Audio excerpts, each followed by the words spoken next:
가장 많이 읽지만 가장 많이 완독하지 못하는 책으로 유명합니다. 근데 이 창세기의 시작을 보면 독특한 구절이 나옵니다. 하나님께서 공허와 혼돈 위에 운행하신다라는 표현인데요. 하나님은 하나님 나라를 세우기 위해서 처음에 이 땅에 질서를 부여하십니다. 그리고 이 질서를 부여하신 땅을 누구에게 줄까 하고 이야기를 할 때 자신을 닮은 형상을 가진 사람에게 이 땅을 선물로 주는 것을 볼 수 있습니다. 그리고 그 안에서 우리가 하나 된 것 같이 너희도 하나 되게 하기 위해서 이 땅을 창조하셨다 말씀하시면서 이 땅을 다스리고 번성하라 이야기하십니다. 우리가 하나님 나라를 생각할 때 이 창세기의 모델을 굉장히 잘 떠올리게 됩니다. 하나님이 고통이 없고 평안한 나라를 우리에게 주신다고 했을 때 우리가 그런 하나님 나라를 생각을 했을 때 아무런 고통과 아픔이 없던 에덴 동산의 어떤 모습, 태초에 하나님께서 천지를 창조하셨던 하나님이 가장 아름답다라고 표현하셨던 그 땅을 생각하곤 합니다. 여러분들에게 하나님 나라가 뭐예요? 라고 물어봤을 때 여러분들은 어떤 이미지가 먼저 떠오르나요? 아마 공통적으로 다들 뭔가 찬란하고 뭔가 구별되어 있고 또 뭔가 우리가 살고 있는 세상과는 남다른 뭔가 그러한 땅을 여러분들도 생각을 할 겁니다. 우리는 하나님을 믿기 위해선 이 하나님 나라에 대한 소망을 가지게 되는데 하나님 나라의 소망을 가지기 위해서는 우리가 이 하나님 나라가 무엇인지 정확하게 알아야 됩니다. 우리에게 왜 하나님 나라를 계속 얘기하나요? 이렇게 질문을 했을 때 우리가 왜 하나님 나라를 알아야 하나요? 이런 얘기를 했을 때 우리가 하나님을 정확하게 믿기 위해서 하나님이 우리에게 어떤 분인지 정확하게 알기 위해서 이 하나님 나라에 대해서 알아야 된다라고 이야기를 합니다. 그렇다면 하나님 나라라고 하는 건 뭘까요? 하나님 나라라고 하는 건 뭘까요? 하나님 나라에 들어가는 거, 하나님 나라를 세운다고 하는 것은 무엇일까요?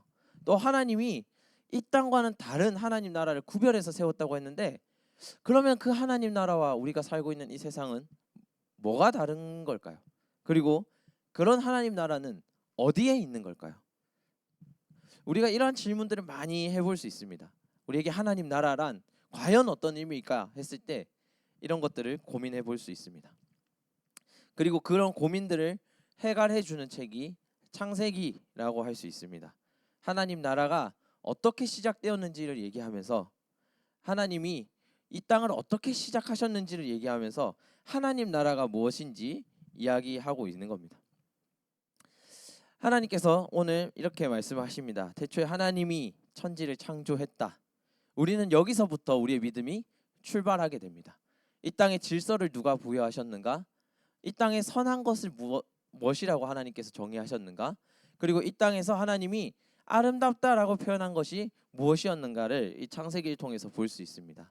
창세기는 아까 말했듯이 하나님이 혼돈 가운데서 질서를 부여하시는 것으로 시작을 합니다. 하나님은 이 땅을 하나님이 사랑하는 것들로 가득 채우면서 질서를 우리에게 허락하십니다. 이게 첫 번째 하나님 나라와 우리의 세상의 다른 점입니다. 하나님은 공의와 질서를 사랑하시고 또 더욱이 하나님의 질서는 그러한 하나님이 피조물 우리가 하나님께서 만드셨다고 하는 것들을 사랑하시는 그 마음에서 출발을 하게 됩니다. 그래서 하나님의 질서가 무엇인가 했을 때 하나님의 질서는 곧 사랑이다라고 이야기할 수 있습니다. 이것을 뒷받침하는 말씀이 있는데 오늘 같이 읽어보겠습니다. 요한 1서 4장 16절 말씀입니다. 우리 성경책 있는 친구들 요한 1서 4장 16절을 함께 읽어보겠습니다. 시작. 하나님이 우리를 사랑하시는 사랑을 우리가 알고 믿었노니 하나님은 사랑이시라. 사랑 안에 거하는 자는 하나님 안에 거하고 하나님도 그 안에 거하시느니라. 하나님은 사랑이시다라고 말씀은 정의하고 있습니다. 하나님께서 우리에게 부여하신 질서가 왜 사랑이냐? 하나님께서는 그 사랑을 자신의 근본으로 가지고 계시기 때문이에요. 우리가 하나님을 믿는다라고 했을 때 하나님께서 우리에게 부여하신 그 사랑의 질서를 믿는 겁니다. 창세기에는 아까 말했듯이 하나님이 태초에 천지를 창조하셨을 때 우리에게 말씀하신 바가 우리가 하나 된 것 같이, 아버지 하나님과 성령 하나님과 아들 하나님이 하나 된 것 같이 너희도 그 안에서 하나가 되길 바란다는 거였어요. 우리에게 하나님께서 이 땅에 창조하시고 질서를 부여하신 건 뭐냐면, 하나님이 우리에게 그 사랑 안에 거하면서 너희도 하나 되라, 너희도 그 사랑 안에 하나 되라, 이렇게 얘기하시는 겁니다. 하나님은 그래서 우리에게 나는 사랑이고 나를 믿는 너희도 그 사랑 안에 거하라 라고 얘기를 하시는 겁니다. 그래서 하나님께서 우리에게 그 증거를 보여주셨는데, 하나님께서 그 아들을 우리에게 보내신 겁니다. 하나님이 세상을 이처럼 사랑하사 독생자를 주셨으니 이는 그를 믿는 자마다 멸망하지 않고 영생을 얻게 하려 하심이라. 하나님께서 생각하셨을 때는 하나님이 주실 수 있는 생명의 근원, 창조의 근원이 이 사랑에 있다라고 표현을 하시는 겁니다. 그리고 그 사랑 안에 거할 때 우리가 그 생명을 이어받을 수 있다라고 하는 겁니다. 하나님 나라는 그래서 우리가 사는 세상과는 다른 모토로 움직입니다. 우리는 세상을 살아갈 때 경쟁 혹은 여러분들이 살아남기나 생존을 하기 위한 어떤 치열한 노력들, 이런 것들로 이루어져 갑니다. 그런데 하나님께서 생각하시는 하나님의 나라는 노력, 경쟁, 그리고 치열한 다툼으로 이루어지는 것이 아니라 서로 챙기고 내가 채울 수 없는 부분 다른 사람이 채울 수 있는 그런 하나된 마음으로, 사랑의 마음으로 창조가 시작된다, 생명이 시작된다라고 이야기를 하시는 겁니다. 하나님이 서로 하나가 되어서 사랑했던 것 같이 우리도 서로 다른 파편을 가진 사람들로서 하나 되고 하나 된 사람으로 모여야 한다는 겁니다. 하나님 우리에게 자신을 닮아갈 수 있는 근거를 하나 심어주셨어요. 그게 뭐냐면 창세기 1장 26절에 이렇게 나옵니다. 하나님이 이르시되 우리의 형상을 따라 우리의 모양대로 우리가 사람을 만들고, 우리가 사람을 만들 때, 하나님이 우리를 만들 때 우리 이렇게 만들자 하셨던 모습이 바로 하나님의 형상을 닮아가는 겁니다. 근데 그 하나님이 오늘 뭐라고 얘기를 하시냐? 하나님은 사랑이시다라고 얘기를 하는 겁니다. 우리가 하나님 나라가 시작된다고 했습니다. 근데 그 하나님 나라의 시작은 오늘 계속 이야기를 해봤을 때 하나님이 우리를 사랑하신 그 사랑에서 시작된다고 얘기할 수 있어요. 하나님 나라를 이룬다고 했을 때 우리가 뿌리부터 생각한다면 하나님이 우리를 사랑으로 채우신 그것부터 시작되었다고 얘기할 수 있어요. 그리고 이제 우리에게 하나님이 하나님 나라를 세우라고 얘기하셨을 때 우리에게 말씀하시는 거는 내가 너희를 사랑한 것 같이, 우리가 하나 되어서 너희를 사랑한 것 같이 우리도 하나된 교회로, 하나된 사람으로 누군가를 사랑하며 채워가자라고 하시는 겁니다. 성부, 성자, 성령 이 삼위일체 하나님을 고백하는 게 기독교 신앙의 가장 근간입니다. 우리 얼마 전에 세례문답 교육 받은 친구들 기억나는지 모르겠는데, 우리가 하나님을 고백할 때 세 하나님을 고백합니다. 성부와 성자와 성령 하나님. 그리고 이 하나님이 사실 하나의 본체시다라고 고백을 합니다. 근데 이 하나됨을 이야기할 때 사랑으로 하나됨을 이야기하게 됩니다. 하나됨을 뜻하는 그리스어가 있습니다. 페리클레시스입니다. 페리클레시스인데, 근데 이 페리클레시스라는 말의 의미를 잘 살펴보면 옆에 있다라는 뜻이 포함되어 있어요. 옆에 함께 한다라는 뜻이 포함되어 있어요. 그리고 이 옆에 있는 이 사람들이 연결됨을 뜻하는 단어가 페리클레시스입니다. 그리고 이 뜻은 사랑이라는 뜻으로도 치환이 가능합니다. 하나님께서 말씀하시는 하나님 나라, 그리고 그 하나님 나라의 근간이 되는 사랑은 뭐냐면 옆에 있는 거예요. 여러분들이 멀리 떨어져서 감정적으로 사랑하는 것이 아니라 누군가의 옆에 서는 겁니다. 그리고 그 옆에 있는 사람을 손을 잡아주면서 연결되는 모습을 뜻하는 겁니다. 그렇게 연결이 되었을 때 우리는 서로 사랑한다라고 표현을 하는 겁니다. 그리고 하나님께서 우리가 하나님 나라를 세워가는 것은 그 옆에 있는 자에게 손을 내밀고 연결됨을 이야기하는 겁니다. 완전한 하나됨을 통해서 완전한 사랑을 하나님께서 실천하기를 바라시는 겁니다. 그리고 그렇게 했을 때 하나님께서 원하시는 하나님 나라가 이루어진다라고 보는 겁니다. 우리 여러 가지 질문들이 있었습니다. 하나님 나라는 어떻게 세워갑니까? 그거에 대한 질문의 답은 결국 우리가 누군가의 옆에 서주는 겁니다. 그리고 그 옆에 서서 그 손을 잡아주는 겁니다. 그리고 그렇게 연결된 마음으로 하나 되는 겁니다. 하나 된 교회가 되어가는 겁니다. 그리고 하나님 나라는 어디에 있냐라고 하는 그 질문에 그럼 우리는 이렇게 답할 수 있겠죠. 여러분들이 서 있는 그 자리가 곧 하나님 나라가 되어야 하는 겁니다. 여러분들이 서서 누군가의 손을 잡아준 그 자리가 결국 하나님 나라가 돼야 하는 겁니다. 하나님 나라가 무엇이 다르냐라고 했을 때 우리는 우리가 노력하는 바로 내 꿈과 내가 살아가는 이 삶을 위해서만 노력하는 것이 아니라 결국에는 내가 손 잡고 있는 이 사람과 어떻게 하면 같이 살아갈 것인가 고민하는 것, 그것이 바로 하나님 나라를 세워가는 것, 또 하나님 나라와 이 땅이 다르다고 하는 것을 보여주는 대표적인 행동이라고 할 수 있겠습니다. 세상은 이렇게 하나님의 삼위일체 하나님의 사랑으로 창조가 됐습니다. 그리고 우리는 이제 그 사랑을 받은 사람으로서 똑같이 그 하나된 사랑을 실천하기 위해서 창조가 되었습니다. 여러분들은 그렇기 때문에 여러분들이 하나님의 사랑을 느끼고 그 은혜를 체험해야 됩니다. 동시에 여러분들이 받은 그 사랑을 어떻게 흘려보낼지 늘 고민하고 살아가야 됩니다. 여러분들은 그리스도인입니다. 그리고 그 그리스도인으로 고백을 한 사람들입니다. 그러면 여러분은 그 하나님 나라를 어떻게 만들고 누려갈 것인지 우리가 고민하며 살아가야 됩니다. 오늘도 옆에 있는 친구들이 있습니다. 옆에 있는 친구들 볼 때 이 사람들에게 나는 무슨 사람으로서, 나는 어떤 것으로서 이들의 부족함을, 연약함을 채워갈 것인지, 또 여러분들이 세상에서 만나는 사람들에게 나는 뭘로 그 친구들을 채워갈 것인지 고민해 보는 겁니다.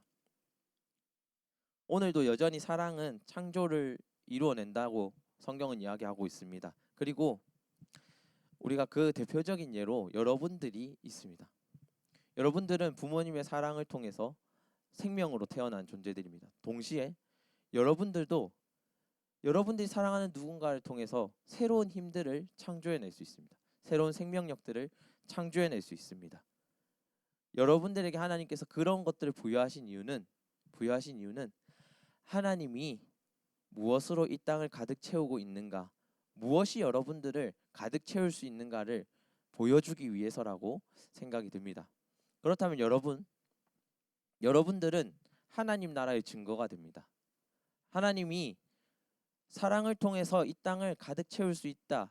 사랑을 통해서 여러분들의 마음을, 여러분들의 부족함을 채울 수 있다라고 하는 것들을 증명하는 존재들이 됩니다. 그래서 여러분들이 있는 것만으로 여러분들은 하나님 나라를 만들 수 있는 존재들입니다. 그렇다면 여러분들은 오늘 어떤 하나님 나라를 위해서 기도하시겠습니까? 그리고 여러분들이 이제 곧 선교를 떠나게 됩니다. 그리고 그 선교의 자리에서 여러분들은 어떤 사람의 손을 잡아줄 겁니까? 어떤 사람의 손을 잡고 어떻게 하나 될 겁니까? 언어의 장벽도 있습니다, 여러분들. 여러분들이 태국어를 다 배워서 갈 수 없죠. 그러면 말이 통하지 않는 그 사람들에게 난 어떻게 복음 전할 겁니까? 그리고 내가 말로 전할 수 없다면 어떻게 표현할 겁니까? 여러분들이 할 수 있는 하나님 나라에 대한 표현을 여러분들이 준비해 가셨으면 좋겠습니다. 아까 말한 듯이 우리 오늘도 여전히 사랑은 창조를 이루어냅니다. 하나님은 그 사랑으로 창조된 하나님 나라를 여러분들이 누리기를, 또 하나님께서 여러분들이 가는 곳마다 그 하나님 나라가 임하기를 간절히 바라고 계십니다. 그렇다면 우리는 우리와 함께한 사람들과 어떻게 하나님 나라를 누리면서 사시겠습니까? 그리고 그 하나님 나라를 여러분들이 어떻게 확장시켜서 세워 나가겠습니까? 여러분들이 퍼뜨리는 사랑은 그 하나님 나라를 담기에 충분합니까? 그런 것들을 여러분들이 고민하면서 기도하면서 우리 선교와 또 이어지는 예배들을 준비해 나가시기를 바랍니다. 자, 오늘 아동부에서 처음 올라온 친구들이 있어요. 꽤 많이 힘들어하는 편이에요, 그죠? 꽤 많이 힘들어하는 편이에요. 괜찮아요. 형들도 힘들어하는 친구들 있어요. 저기 좀 보면은 눈꺼풀이 무거운 친구들이 가끔 있거든요. 어, 여러분들 아동부에서 드리는 예배와 비슷한가요? 어떤가요? 음, 전혀 비슷하지 않아요? 전혀 비슷하지 않아요? 좀 더 힘들어요? 어때요? 괜찮아? 이게 더 나아요? 이게 더 나아요? 우리 좀 발전해야겠는데. 아무튼 여러분들 가운데 오늘 또 새로운 친구들이 있습니다. 또 새로운 교사분들도 있습니다.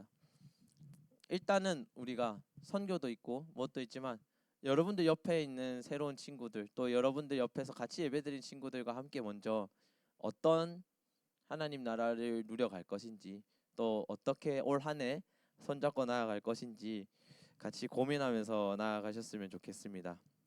그렇게 우리 중고등부 먼저 하나님 나라가 이루어질 때 여러분들이 사역하는 모든 것들이 또 하나님 나라를 향해서 나아갈 거라고 믿습니다. 오늘 결단 찬양 하면서 나아가겠습니다. 여러분들 아동부에서는 찬양을 부르지 아니하였더라도 여기선 불러야 돼요. 알겠죠? 여기선 불러야 돼요. 모르는 찬양들이 나올 건데 같이 하다 보면 늘어갈 겁니다. 아는 것들이 많아질 겁니다. 자,